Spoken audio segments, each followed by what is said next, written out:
வணக்கம் சார். வணக்கங்க. வருகின்ற சட்டமன்ற தேர்தலில் தமிழ்நாட்டில் வந்து கடும் போட்டி நிலவுது.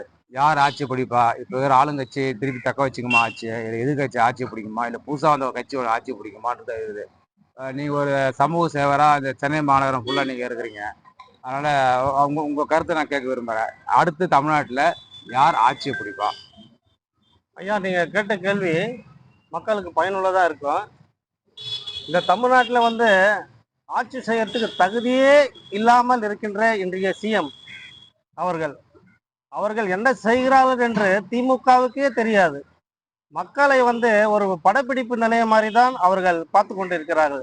சினிமா ஷூட்டிங்கு போல தன்னை உலா வருவதும் மக்களை வணக்கம் செய்வதும் கட்டி கொடுப்பதும் இதுதான் இன்றைய முதல்வரின் வேலை. ஆனால் எடப்பாடியார் அவர்கள் மக்களை நேரடியாக சந்திக்கக்கூடிய ஒரு வலிமையான தலைவர். தமிழ்நாட்டில் உள்ள மொத்தம் 234 தொகுதிகளில் 36 42 தனி தொகுதிகளில் மொத்தம் 5.67 உள்ள வாக்காளர்களை பெருவாரியான வாக்குகள் வித்தியாசத்தில் தமிழ்நாட்டில் அண்ணன் நரேந்திர மோடியுடைய ஆசியுடன், அமித்ஷா அவர்களுடைய வலிமையுடன் எடப்பாடி அவர்கள் இங்கே மக்களாட்சி அமைப்பார். 2026ஆம் ஆண்டு தமிழ்நாட்டில் உள்ள மக்களுக்கு ஒரு விழிப்புள்ள தேர்தலை சந்தித்த ஒரு நாளாக இருக்கும். மக்கள் மகிழ்ச்சி அடைவார்கள்.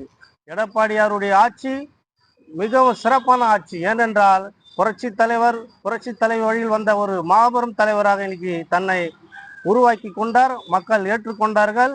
தமிழ்நாட்டில் மிகப்பெரிய சிறந்த ஆட்சி, கல்வி புரட்சி அதிமுக ஆட்சியில் மட்டும்தான் இருக்கும். கல்வியை கற்பதில் மக்களுக்கு தேவையான அனைத்து உதவிகளையும் அனைத்து நலன்களையும் செய்யக்கூடிய ஒரு நல்ல தலைவர் எடப்பாடியார்கள்.